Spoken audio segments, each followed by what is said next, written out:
Hey, Board Gamers, BJ from Board Game Gumbo here, back in the Gumbo Pot. It's Gumbo Live, a proud member of Punchboard Media. I'm not by myself tonight. Hey everybody, J Bell here. Hey, it's the J Bell. Yeah. Back in the Gumbo Pod, you missed last week, right? You had plans last week? What'd you do? Yeah, last week I had a really great interview that I had to prep for. I don't want to talk about it too much, but it involves... Secretary of State?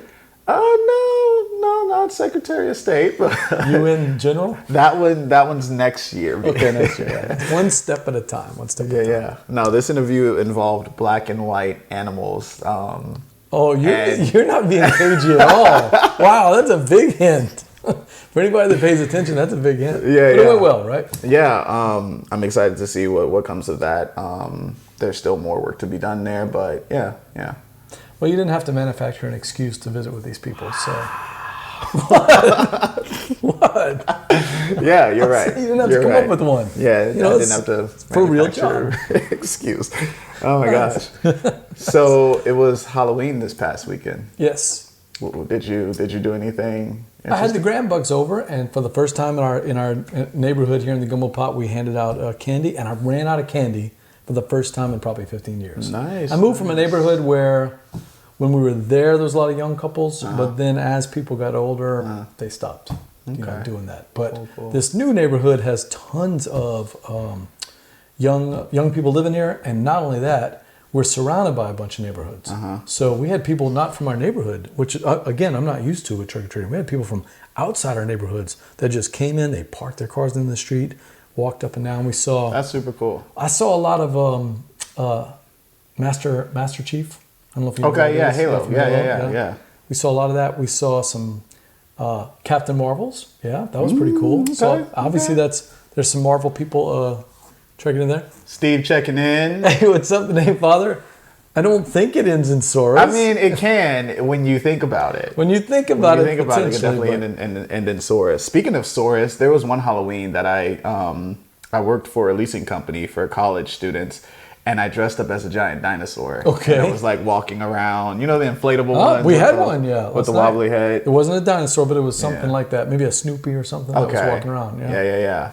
What about you? Did y'all trick or treat at all? No. So this weekend, Thursday and Friday, I was in Austin for the greatest concert I've ever been to in my life. Lawrence, the band.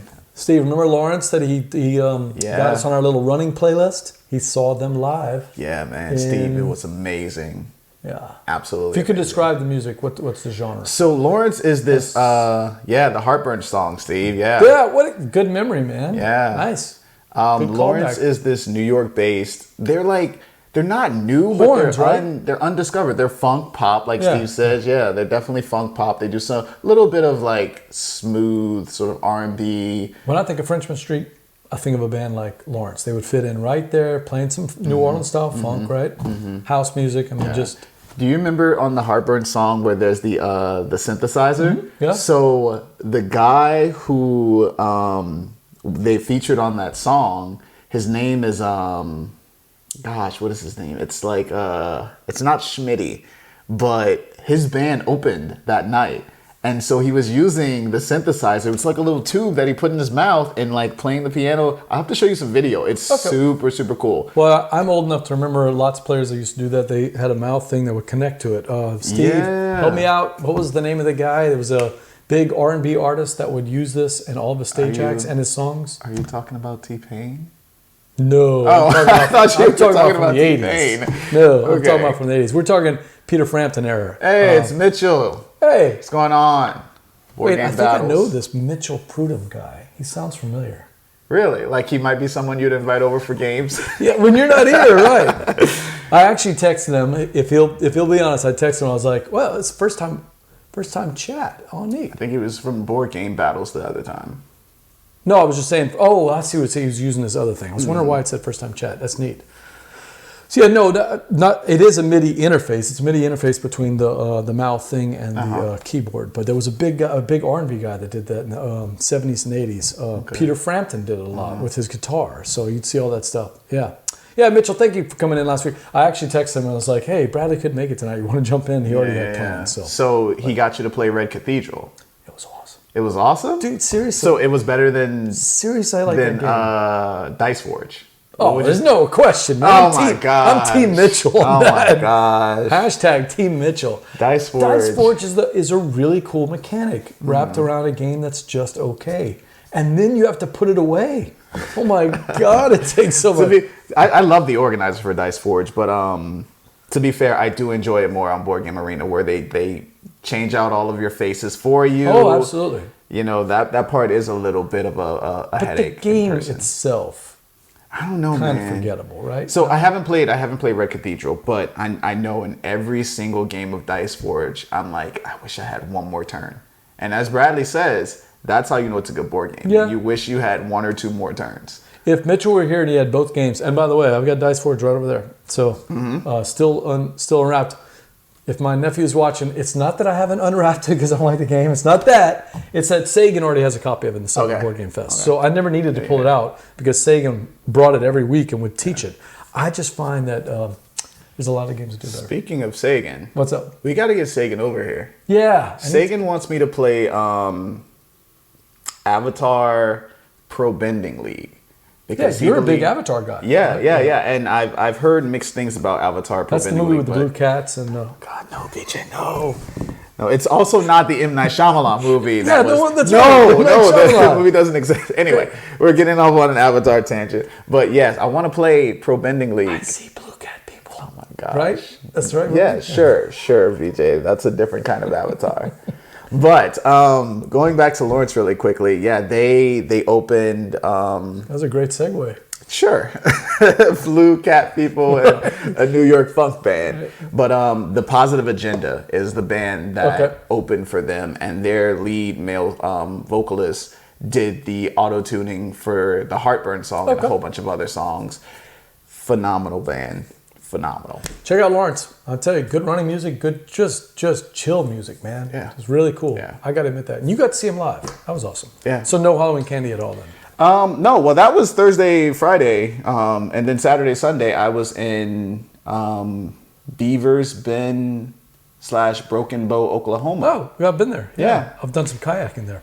On the Broken Bow. Yeah. Super cool. Beautiful views. Did you get to see the big lake? Yeah. See the little river? Oh yeah, we did. I forget the name of the river, but it dumps into the Broken Bow, which is don't remember. I don't remember. I just remember like the weird town name. It's like Hoocha Town, Hocha, something like that. Supposedly good fishing. I don't fish. So. Yeah. Steve Mitchell, how was your Halloween? Steve got some good news from his daughter. Yeah, she got accepted into some major playwright program. Yes, so congratulations, Steve. Hashtag Team Steve. Yeah, absolutely. Does everybody in the chat get a team? Hashtag Team Steve. Only if we're comparing games. So, cool. So yeah, if Dice Forge and Red Cathedral were here on the table right now, you'd say, I want to play Dice Forge? So I've never played Red Cathedral. But I will say, Mitchell, I'm happy you had a normal Halloween. Too much candy is, I guess there's a such thing. I don't really care for candy much. Oh, really? Yeah. Not a candy corn guy or candy circus peanuts? No, I could do without candy. If you had to do a candy, what would you do? Kit Kats for sure. Okay, I love Kit Kats. You don't have to force a Kit Kat on me. I'll accept it. I'll eat any kind of candy except coconut. I'm not a coconut guy. Gotcha. So no Mounds or Almond Joy, whichever is the one that has coconut in it. Gotcha. I don't know which it is. Yeah, Steve, I'm telling you, name Father, Red Cathedral. I see why he gets all the hype. There's no candy, huh? Wow. Yeah. Mitchell, that's my problem. I agreed with your co-host, man. Red Cathedral just did not grab me. I'll play it to see if I change my mind, but did you vote? I did vote. Oh, you did vote? I voted for Dice Forge. Dice Forge all day. And Team Mitchell still won. Interesting. I think BJ hacked the board game battles. I voted once. Top 3 candy. Snickers, Reese's, and Twix. Candy corn is an abomination. I like all 3. I love Snickers. Reese's, take it or leave it. Twix, I love it. Yeah, Twix is good. Yeah, it's got. I like the wafer that's in Twix. That's my favorite part. Anything that's got a little crunch to it, and it's got chocolate. So we're talking Crunch bars, Twix bars, Kit Kat bars. Mm-hmm. I love that. Even the Heath bar, it's got that crunch to it with the toffee. Yeah. But no, candy corn's not an abomination. Did y'all hear that they're making a Christmas corn? No, I haven't heard that. Yeah, it's gonna come out with the Thanksgiving corn and the Easter corn. And so what about fried? Where are you on fried candy corn? Where they batter it and they fry it up? That's a real thing. I hope that's not a real thing. That is a real thing. Oh my god. Yeah, candy corn pizza. What? Were you there in that episode where I had the pizza with the candy corn on it? For the Christmas episode with Jeremy Howard? No. And we're doing all the different foods. Candy corn pizza. I tried to look for disgusting foods like that, and it's out there. That's terrible. Well, we're going to be playing some games tonight, Chat Krewe. We do have Yeti Trek. That's going to be coming up.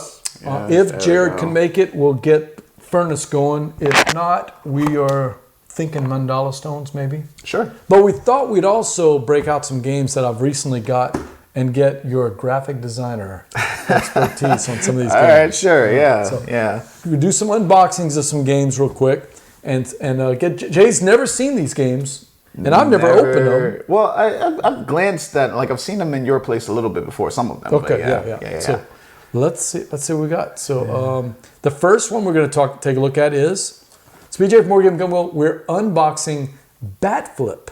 Mm-hmm. You're a big sports nut. Okay. We were just talking about how much you love the World Series. No, not as much. Not so much. All right. Yeah. I have no fingernails because I've been on a drive. Okay. Yeah. I haven't done this in a while, but yeah. So Bat Flip. This is published by. We did, Mitchell. We played Furnace. I think Jay played Furnace with us, right? Yeah, I played Furnace. Actually, Mitchell really inspired me to play Furnace at Gen Con. I got to watch him learn the game, and I think I told him afterwards when I got to play it. I really like Furnace. Furnace is a brain burner for me, but I think there are other games that do similar things to Furnace, weirdly enough, by the same company, that I like more because they have a little more theme ingrained in them. What? Four Gardens. Okay, yeah, same company. I like that same sort of manage your resources as best you can that Four Gardens give you, but Four Gardens has a nice thematic feel that Mitchell's gonna care nothing about. I'm gonna tell you, Furnace is it's a contender for the top 10 games that I've played here in 2021 this year. I really enjoyed it. I love the playtime. I love the thinginess. I don't like the special power cards. I liked it a lot better when we played without them. I agree. But we haven't played the advanced variant, and that's what I want to try. Mitchell, I think you have played the advanced variant, right? I'd like to hear what he says. All right, so this is Bat Flip by Scott Corlander. It's going to be available or a Kickstarter? I'm trying to remember. No, I think it's actually available. So you can actually pick up a copy. It plays 2 players from 30 to 45 minutes.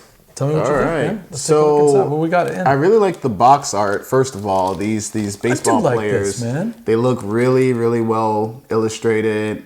This catches my eye right off the top. These guys are like beefy too. Like these are what high school girls probably imagine baseball players looking like if they like baseball players. But what about, look at the kinetic energy that you see right off the bat. They're all. It's not dudes sitting around with big league chew. This is people right in the middle of it, catching it, throwing it, batting. I like the kinetic energy. You know the baseball players mean business when you can't see their eyes. Exactly, right? It's got to pull down. That's it. Super serious. All right, what else do we have in the game? Looks like we got some cards that... Scorecard? Yeah, okay. That's the away team card. We got some more play cards in the home team. On the other side, yeah. I like the linen finish on the cards. There's a clear distinction between red and blue kind of throughout the whole game. But then you got some players, you got some scouts. Yeah, these are really cool. I like the art.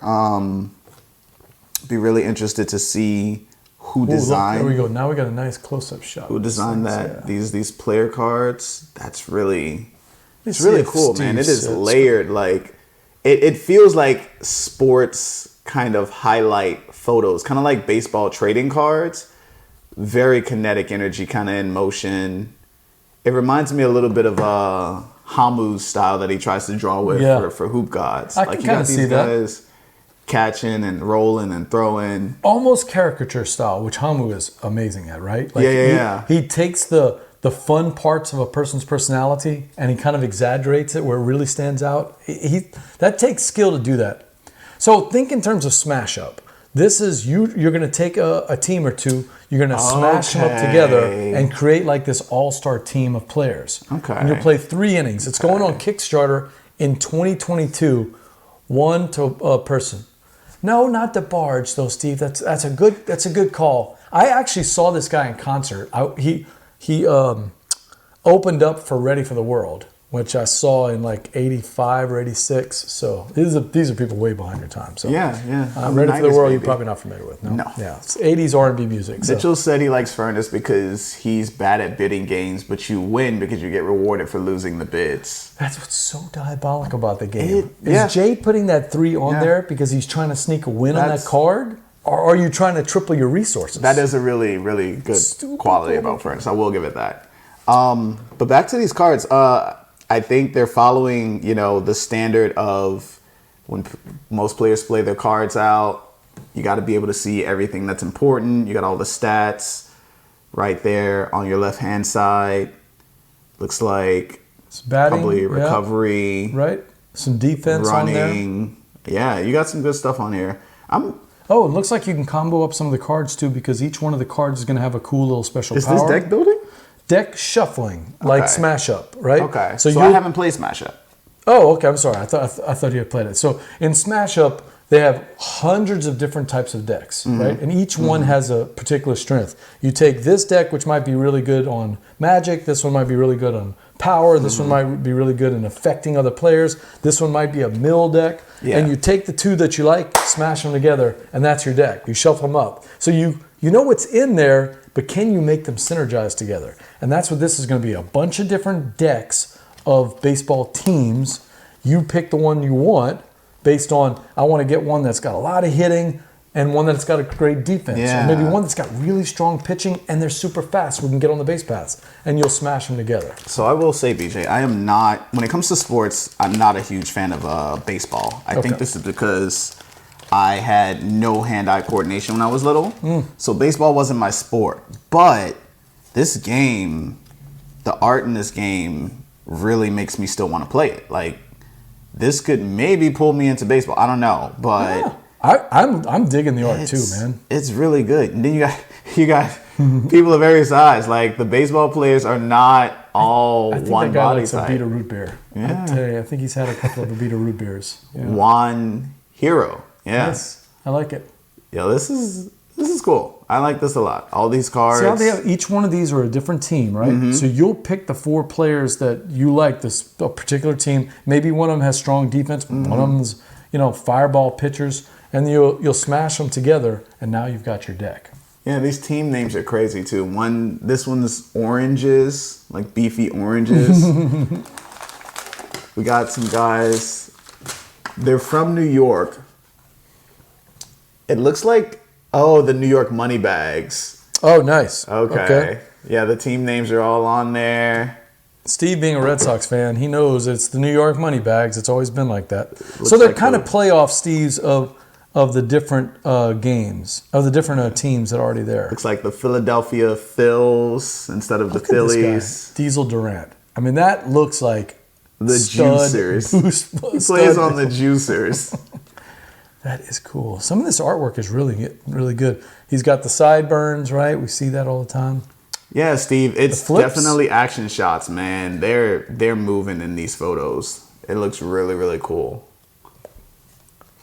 And so, Steve, also let us know. We have a new drop-down camera where we can try to get some better shots for it, as long as we get the glare off. And I think, look at this, Jay. I mean, that looks pretty South Carolina Ballers. This guy's actually, like, he's playing basketball. I think he's wearing the wrong uniform. Is he really? Yeah, look at him. He's throwing the shot up. That's what it looks like. He's got no gloves on. This is super cool. I love the art. The art's amazing. I wasn't expecting this. This art is a lot better than I thought for a project that's not going to Kickstarter until next year. Oh, I like that. Oh, really? Mickey Starfish. Yeah, 2022. They're well on their way, man. All right, so interesting. Yeah, so this is a little cheat sheet on all the different. And then you've got the bat flip, and that's the name of the game. It's called bat flip, so that's kind of part of that mechanic. Yeah, I've seen a couple of videos of people doing a bat flip, and I I didn't know that was a common thing. So when I saw it, I was super impressed. I was like, wow, he just like twirled his bat and like caught it in midair. But I can see how that goes along with this style of game where it's kind of showy. And Steve can correct me, but I think ESPN popularized this notion of the walk-off. The walk-off being, it's the 9th inning, we're down by 2 runs, we jack a 3-run homer. The game's over at that point, so everybody walks off the field. So they call it a walk-off homer or a walk-off double. But when that happens, you literally flip the bat up in the air, and it's like Gotcha. dropping a mic in music. So Gotcha. Okay.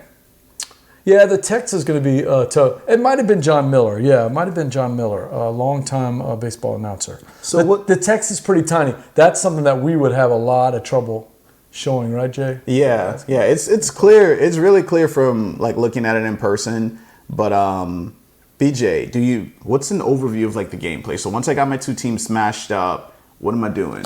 That's going to have to come next. So Okay. I'm not sure. Gotcha. He's sending me the rules. I'll be able to take a look at them. And hopefully we can get in a little 2-player game on that. So. Yeah, like I said, I'm not a baseball fan, but this art has me interested for sure. Kind of one of my first impressions of what's inside the box without knowing a lot about the game, knowing it's about baseball, knowing it's a 2-on-2 head-to-head, and knowing it's that deck smashing mechanic. Other than that, I don't really know a lot about the game, so we're going to have to find out. Cool. I don't think there's anything on the back of it either yet. Submit the role of manager, decide how to deploy your players to hit, pitch, and field over the course of an action-packed. It says 3-inning game here. I know on my email it says 5 innings, so I know all these things. That's kind of the cool thing about Kickstarter projects. They've got some time to work out all the kinks. So You said this is coming to Kickstarter like next year? 2022. Yep, coming to Kickstarter 2022. They're well on their way. I think I'm really excited to see what happens with Bat Flip. I'll do a follow-up little video where I talk more about how the game is played, and maybe we can play it. Because, 2-player game that takes 30 minutes. That's right up our alley. Yeah. So, all right, so that is Bat Flip. Check it out, coming on Kickstarter, 2-player game, and we will have more about that. We'll do a little Lanyap video as we get further along. We'll put that in there. Cool. BJ from More Game Gumbo. Whoa. Get back to this one.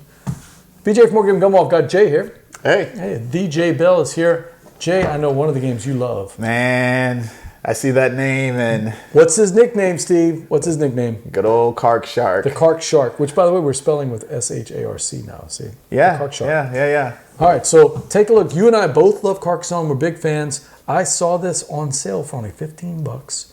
It's the fifth expansion. I do not have this one, and you don't have it either? I don't have that one either. Ooh, okay. Carcassonne Gold Rush. Let's take a look. Yeah, we do have Gold Rush, so we need to play Oh, this is Abbey and Mayor. Yes, Abbey Mayor. Okay. Oh, that's true. Yeah, this is not the one you're thinking of. It's not I Gold thought Rush. this was Gold Rush. No. Okay. I just found this. Yeah, one. it has a nice gold box. Okay. Yes, Steve, this is Jay's graphic design corner. Wait, how are you talking about him snaking cities? You know what you did.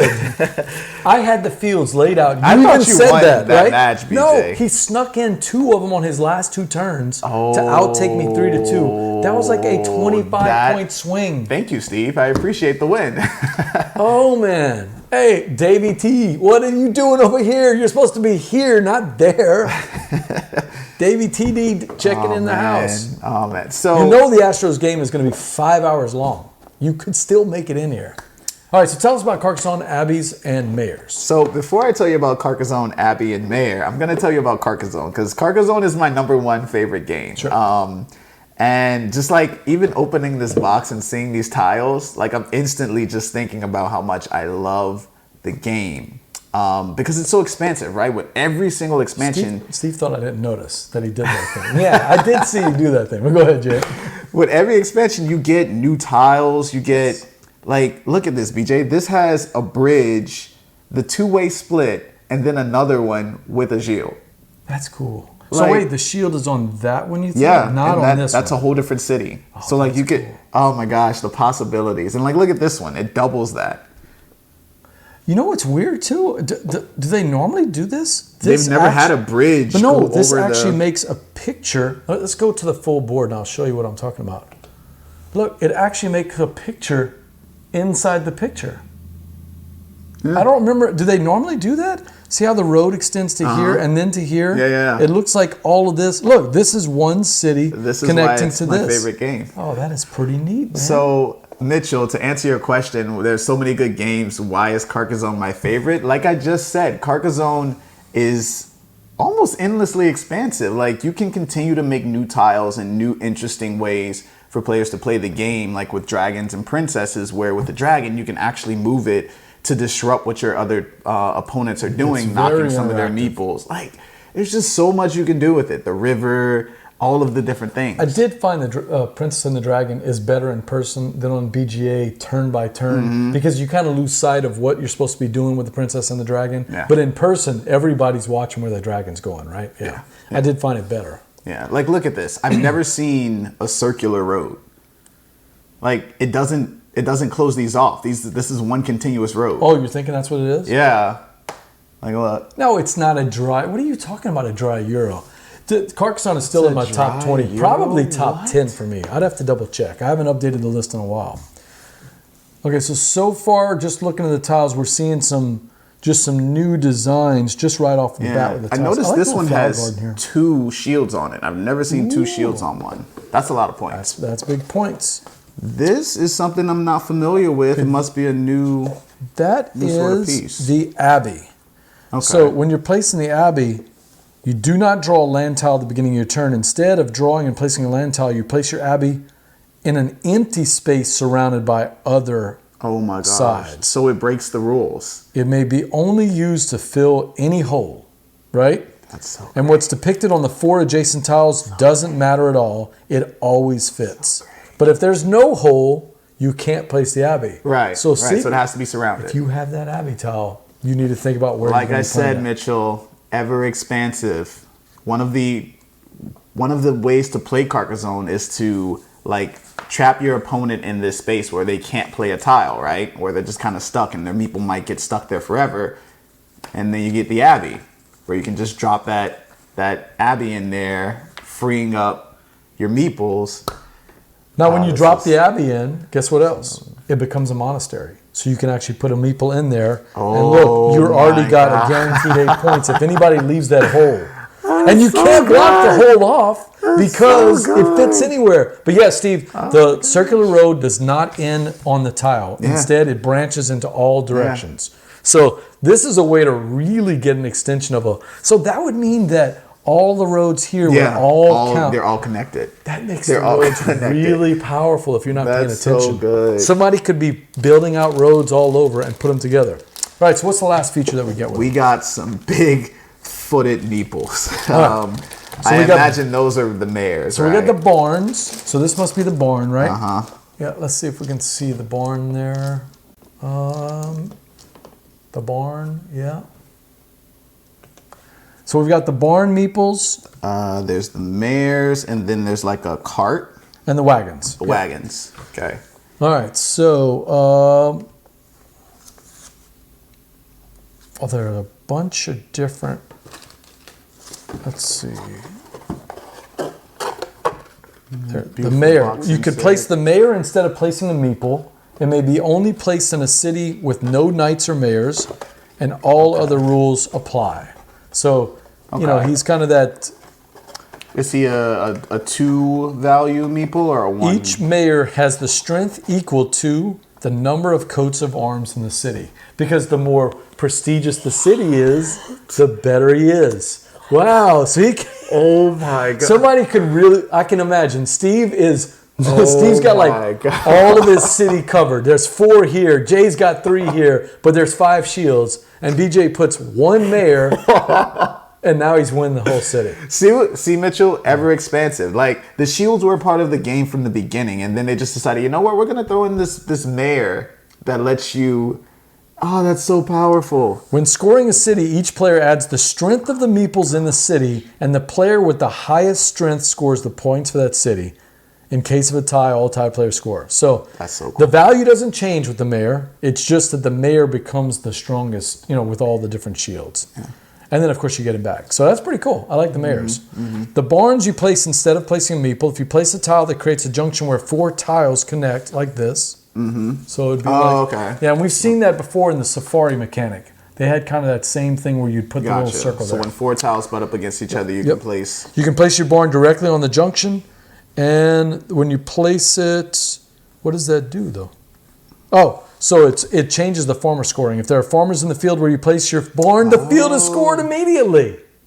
So forget about leaving your farmer there, and wow, you placed him on the first or second move, and you don't get him back to the end of the game. I love this expansion. Oh, this looks really good. This is a really cool expansion. The player with the most farmers in the field immediately scores 3 points per completed city in the field. I could have snaked Steve if I had a barn. See, again, that's what I'm saying. Like, they have these rules set in place, and then they make expansions where you get to, like, throw something in to change it up. And the game never gets old. Carcassonne will not get old to me. Once you put that barn in there, doesn't look like you can put farmers after that. So that's pretty. Okay. That's pretty. And the player with the most farmers in the field scores 1 point per completed city. And the last one is the wagon. You may place your wagons instead of placing a meeple. A wagon must be placed. May be placed. Most places a meeple can normally be placed, like the roads, cities, monasteries, abbeys, but it may not be placed in a field. Okay. When you score a feature that the wagon has, the wagon's treated like a normal meeple, and then you return the wagon to your supply, or you may move it to a directly adjacent, unoccupied, incomplete feature. So now we get to bounce our meeple here, bounce our wagon here, bounce our wagon here. You could chain up a lot of points that way, right? Yeah.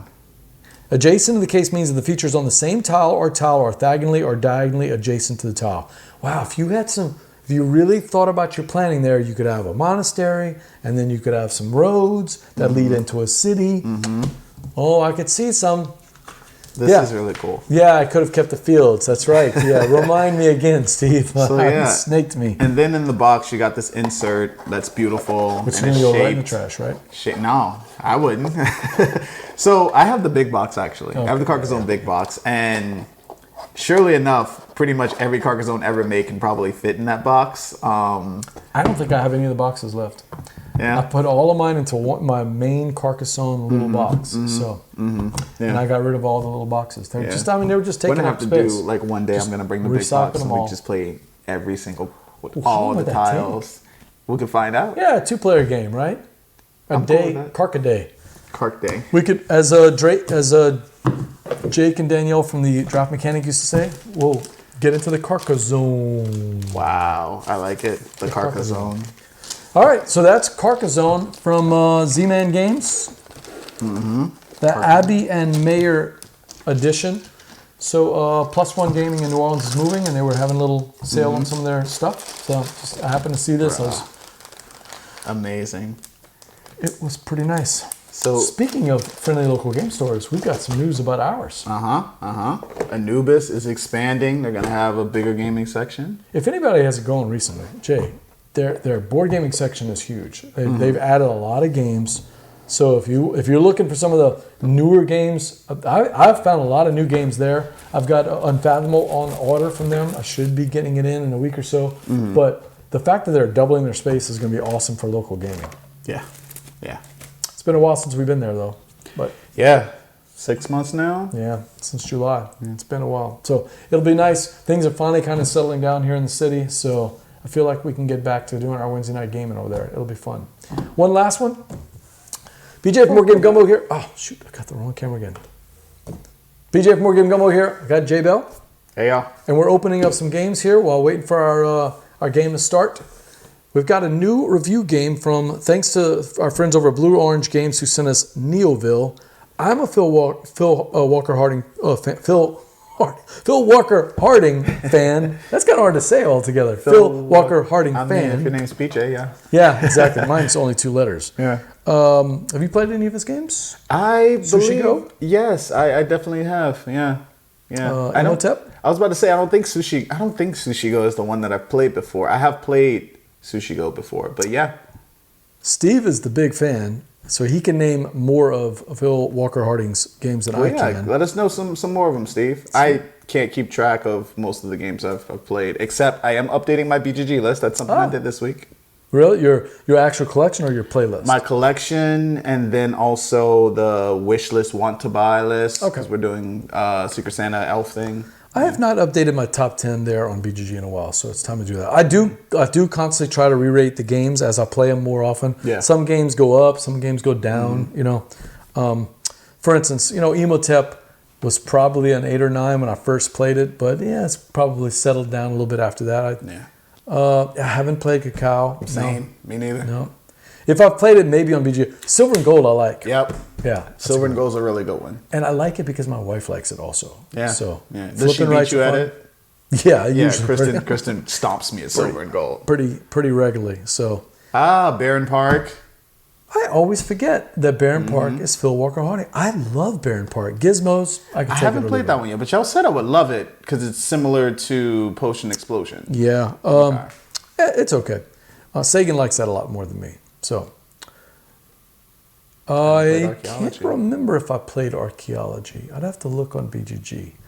Maybe at BGG Con 1. Yeah. All right, let's open this thing up. All right. Neoville. Do you know anything about it? It has cities, skyscrapers, and the forest and people. Yeah. So I watched Z's playthrough this weekend, and I got kind of a King Domino vibe. Okay. Are you a King Domino fan? A little bit of a King Domino fan. Yeah. Okay. King Domino? Yeah. It's not King Domino. King Domino. You actually do that accent very well, BJ. I'm trying.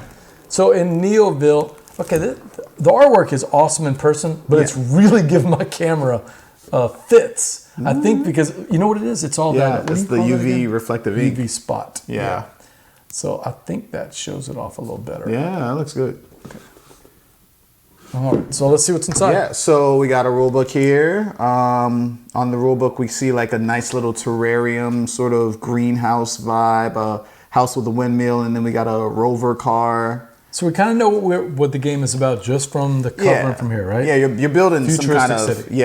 Futuristic, kind of industrial yet environmental city.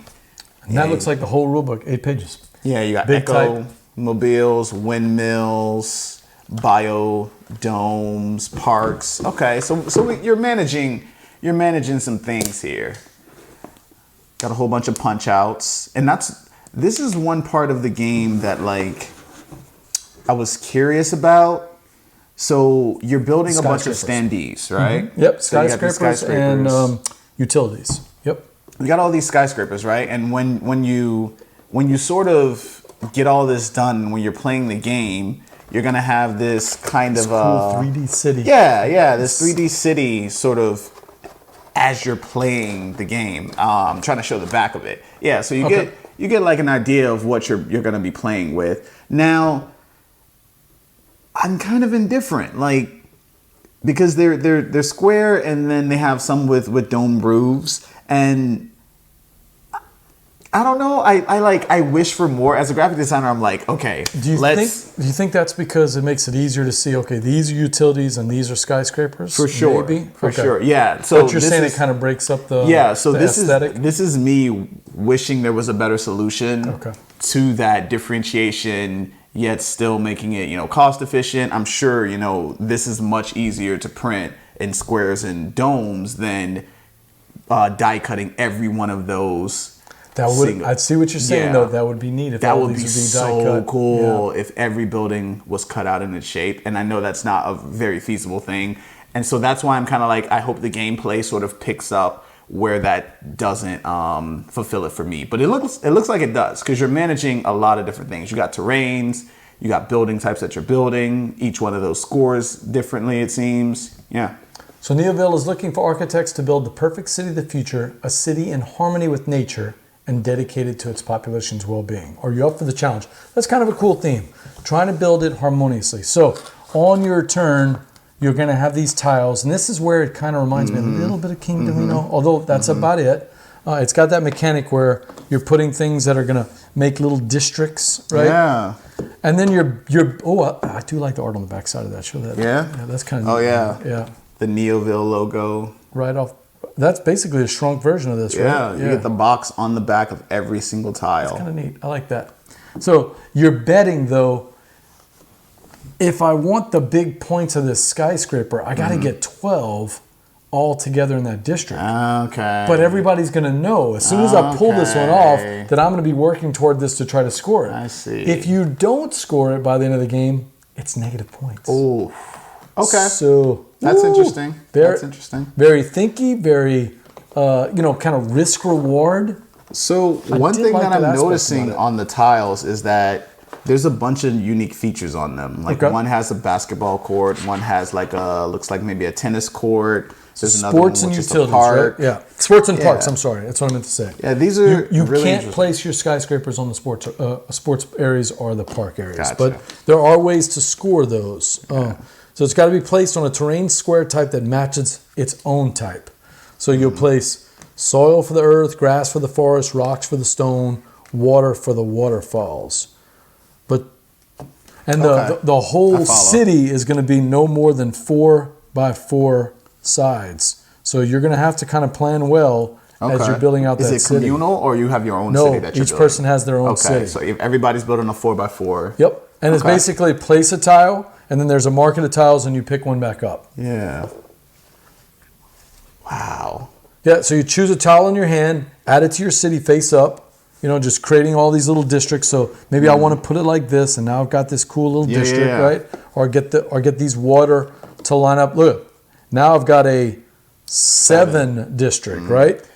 Yeah, and see that's what Blue Orange really does really well. Gives you those tough decisions in a very compact, easy to understand manner with the tiles that they use. Now I'm getting it. Look, now that I've seen the tiles in person, because watching on the stream is a little bit far away, each one of these corresponds to a different type of district. You got your stone, your wood, your water, your grass. Oh man, if I telegraph that I'm taking this big 12 or 10, then everybody's going to take water from they're going to be taking water right from on it. Except if you take too much water, maybe you can't score your own district. So it's that battle back and forth. Hey, there's Junk Food Games. Is that Chris from Junk Food Games? Yeah, right? I think that's probably Chris. Hey, Chris, thanks for checking in. I know 4x4 tableau.